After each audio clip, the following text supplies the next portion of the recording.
If you've never played table tennis before and you're wondering, how do you serve? Let me show you some basics. The first thing is that when you serve in table tennis, you have to hit the ball so it bounces on your side of the table and the other person's side. So you can't just hit the ball straight over into the other side of the table. You have to hit it down into your side first. That's the only time in the game where you do hit the ball onto your own side. You might be finding the basic serve fairly complicated to start with. If you are, here's a really simple tip. Start with your bat and ball really close together, and then all you need to do is do the hit.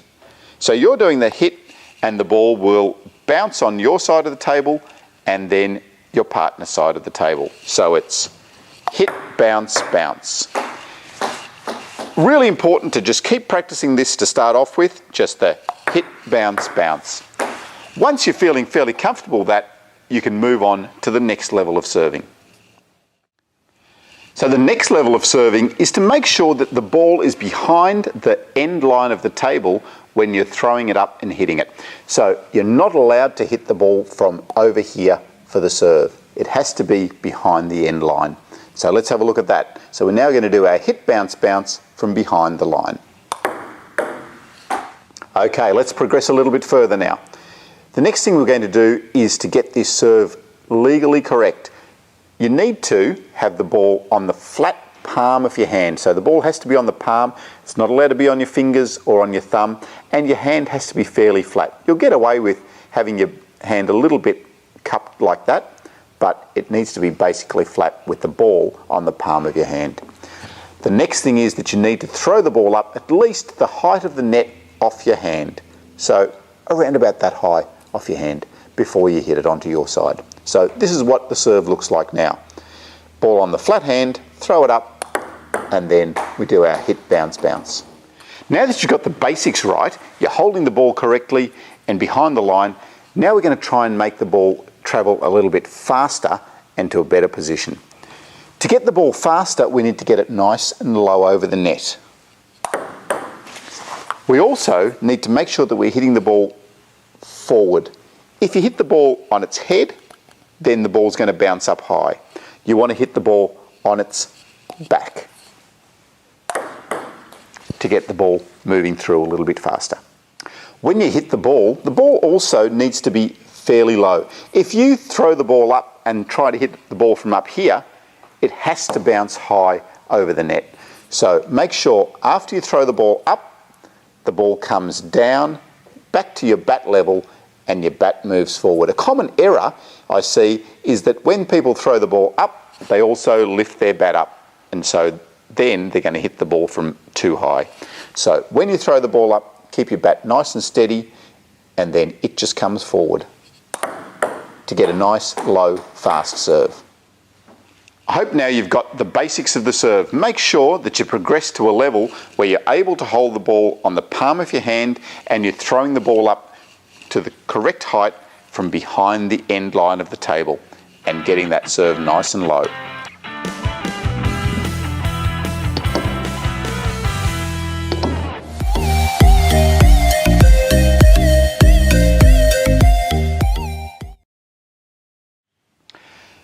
Why do we need the forehand push? It's a useful stroke, especially on the return of serve and to counter a heavy backspin ball when you're not in position to make an attacking stroke. Let's look at the basic things that you need to consider when making the forehand push. Firstly, like with all of our ping skill strokes, we talk about the legs. So you have your legs fairly square to the table, or you can be a little bit side on to the table for the forehand push. The second thing is our start position, making sure that you're starting with your bat laid back a little bit so that you can brush underneath the ball and counter the backspin. And the start position can be next to you or a little bit forward of that. The third thing that we need to think about is to come forward, contact the ball, and move your hand and your wrist just forward towards the ball, towards the net. If it has less backspin, you can think about coming more down towards the table. So your basic stance, starting with your bat laid back beside you and pushing forward with your fingers, your hand, your wrist, and a little bit of your forearm to make the stroke. With the forehand push, you can vary the amount of backspin you get on the ball by opening up the angle of your bat and coming underneath it. So for less spin, you have a more flatter bat, and for more spin, you come underneath in a more brushing action. Now, getting more backspin on the ball is useful because it makes it harder for your opponent to attack that backspin ball. The forehand push is a very soft stroke. It's mainly just used to position the ball well to make it difficult for the opponent at the other end. It's not used to try and hit a winner.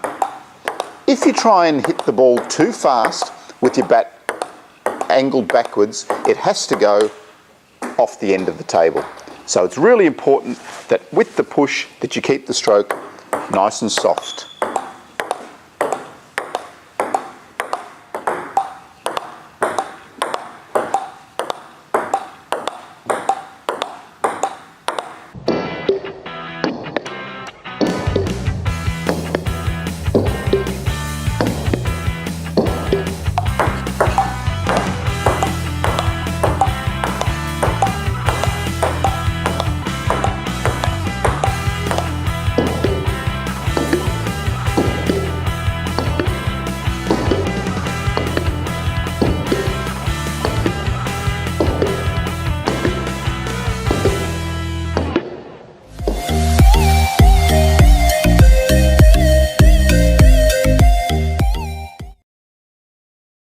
Firstly, let's look at why we need the push.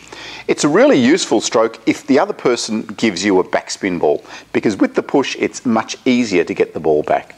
It's also a good stroke if you want to generate some backspin and make it harder for your opponent at the other end of the table. So let's examine the backhand push. Firstly, we start with the feet position, making sure your legs are nice and bent, and you can be quite square onto the table if it's a long push. The next thing we need to think about is your start position. So your start position is in front of your body, same as with the backhand counter hit, but this time you're going to lay your bat back a little bit so that you can counter the backspin on the ball and also be able to generate the backspin yourself by brushing underneath the ball. The third thing is we come forward, hit the ball and follow through down towards the table or towards the net, just depending on what type of spin's on the ball when it's coming to you. So the three basics: feet square on, start position in front, tilt your bat back and push forward towards the table or the net. Let's have a look at Jeff doing the backhand push. You'll notice that his bat is tilted back so it's facing towards the roof. From there he comes forward, brushing underneath the ball to just generate a little bit of backspin.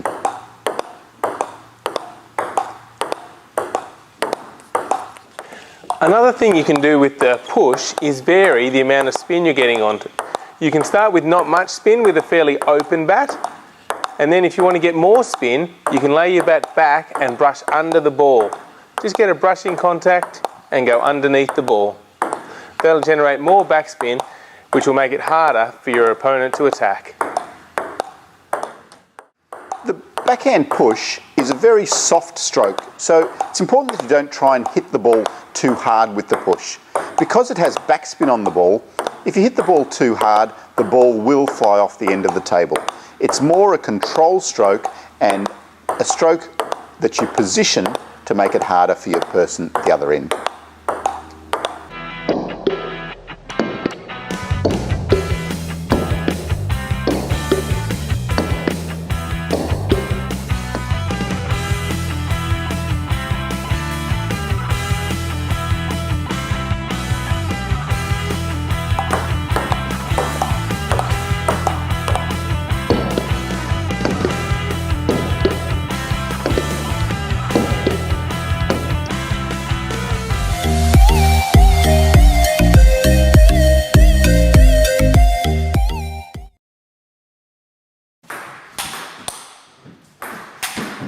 So the forehand smash is a stroke that you utilise when the ball is up around shoulder high or higher.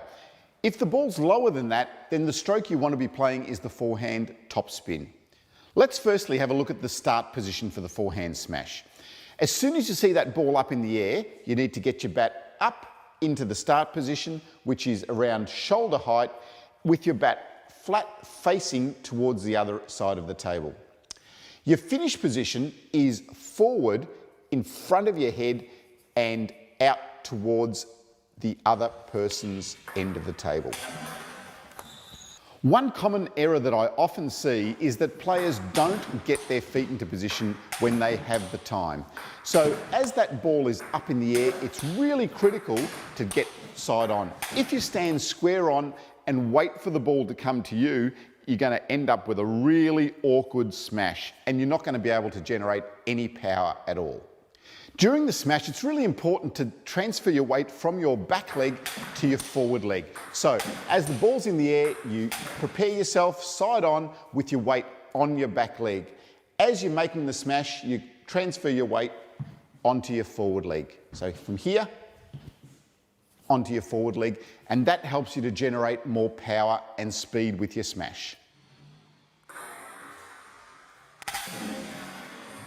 The next thing you need to think about is the contact of the bat on the ball. So the contact needs to be really flat.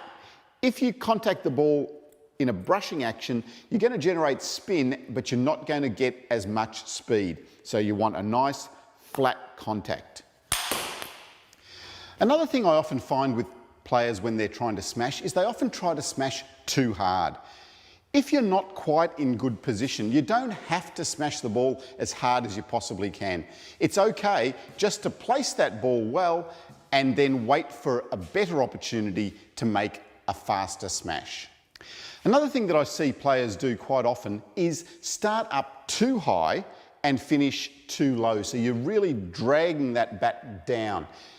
What's going to happen is that you're going to end up dragging that ball down into the net. So make sure that your smash starts at around shoulder height and your momentum is forward rather than down.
The first thing that you need to know about the backhand smash is you shouldn't be playing it very often at all. If the ball is up high enough to smash, that means you've also got enough time to turn around and play a forehand smash. So why don't we recommend the backhand smash? One of the main reasons is because on the forehand, you can lift your bat up nice and high or low and adjust to the height of the ball. On the backhand, if you're doing that, you're going to be coming across your face with your arm, and makes it a little bit harder to adjust the height for the smash. You can also get a bigger swing through with your forehand. So you can use your rotation of the body and your arm to come through in a bigger arc and circle than you can with the backhand smash. Having said that, occasionally you might get caught out and not be able to get around in time. And so for that purpose, we'll show you the technique for the backhand smash. A backhand smash is a shot that you play against a ball that comes to you really high. So if the ball's up that high, then you can play a backhand smash. If the ball is lower, then you're looking to play more of a backhand topspin or a backhand counter hit. So you can have a look at our videos on the backhand topspin or the backhand counter hit. And both of those shots you can play quite fast, but not as fast as a backhand smash. The start position of the backhand smash is to get your bat back and up fairly high. So you want it up around head height or shoulder height, in that area. Your body is also going to be turned sideways to make sure that you can get a little bit more speed and rotation with the stroke.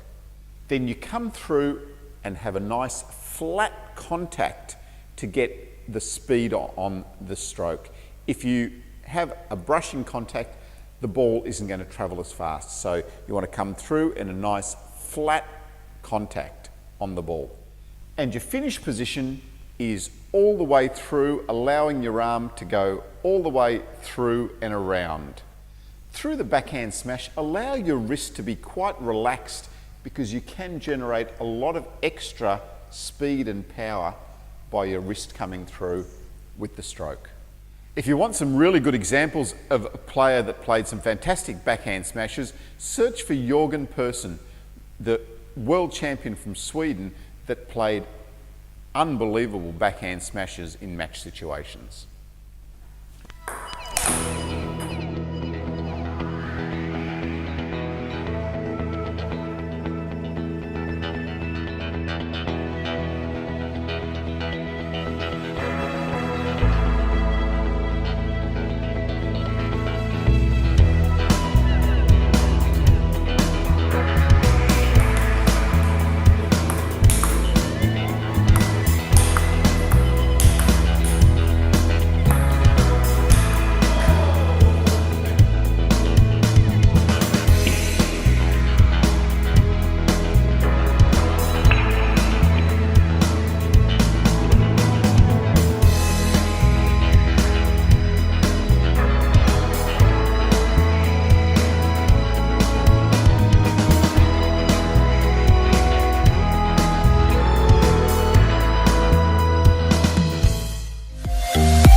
A forehand drive is a light topspin stroke that produces a low ball trajectory and is the primary offensive stroke in table tennis.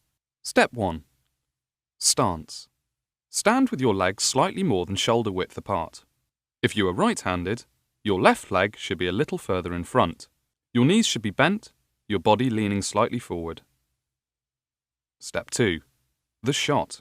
As we watch Jason play this forehand drive, we can split up the shot into 3 basic positions. A. The backswing position. B. The striking position. And C. The finishing position. Step 3. The backswing. Pivot your hips and shoulders into a backswing. Take the racket back with you along with your body. Your arm and body should backswing in one fluid motion into the stroke starting position. Step 4. Strike. Swing forwards in one integrated motion. At this point, transfer your weight from your back leg to your front leg. Accelerate your forearm on striking the ball. You must strike the ball out in front of you with the racket closed and taking the ball at the peak of its bounce. Step 5. The follow-through. As you follow through, make sure that your racket is pointing in the direction you want the ball to go. To follow through, add about 35 or 40% of the stroke length after you've hit the ball. Don't let the racket swing across your body. It's very easy to swing too hard and end up overshooting the table. Keep practicing the shot in a continuous motion, reversing back to the start position each time. Soon you'll be as good as Jason. Done.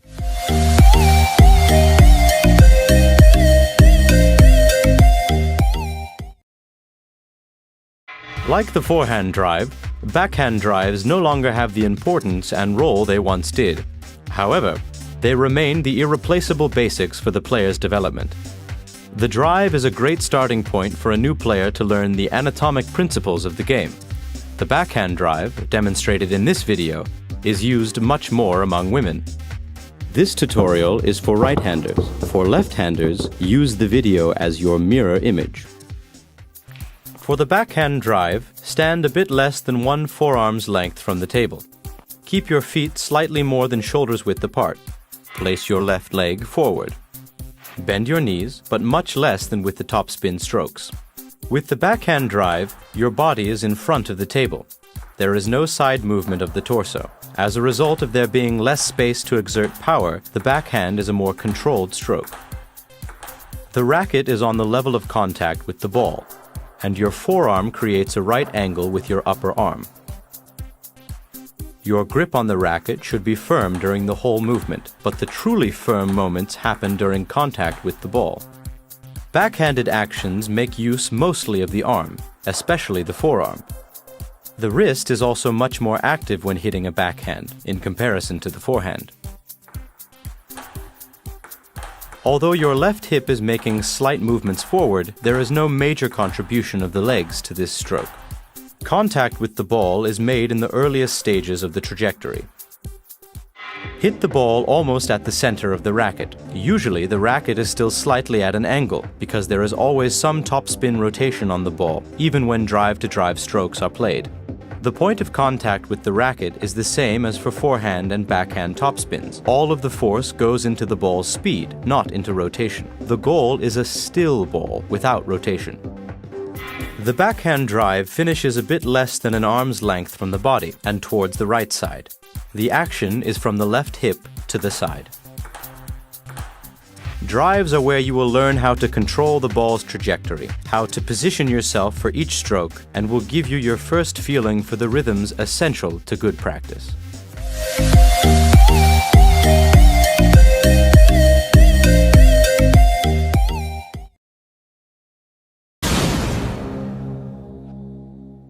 It's important to note that even though called a slow loop, this doesn't mean your racket speed and body motion should be slow.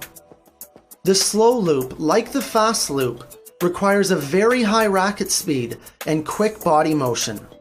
What differentiates the slow loop from the fast loop is the direction of force. The force is primarily up. Start in the ready position with knees bent and your feet at a 45-degree angle to the table. Ensure your racket angle is approximately 45 degrees. Keep your wrist and arm relaxed. Pivot your feet and start the backswing by rotating your waist and shoulders to bring your arm down behind your back knee. Open your arm as much as possible on the backswing while keeping it loose and relaxed. At the peak of your backswing, your shoulders should end up at a 90-degree angle to the table, with your back shoulder lower than your front. With your knees bent and most of your body weight on your back foot, initiate the forward motion by pushing upward with your legs and rotate your hips and waist forward. As your waist is turning forward, keep your arm and wrist relaxed as it swings upwards and follows through.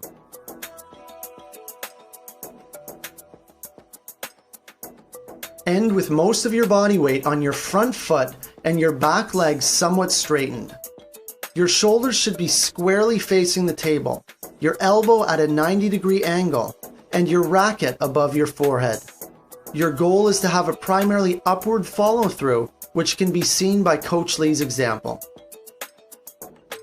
Get your whole body into the shot. Think of your upper body as really winding up and uncoiling on release. Start by moving your legs and waist in a way so as to throw your arm into the stroke. Transferring the weight of your entire body into your stroke is what generates the extremely heavy topspin of the slow loop.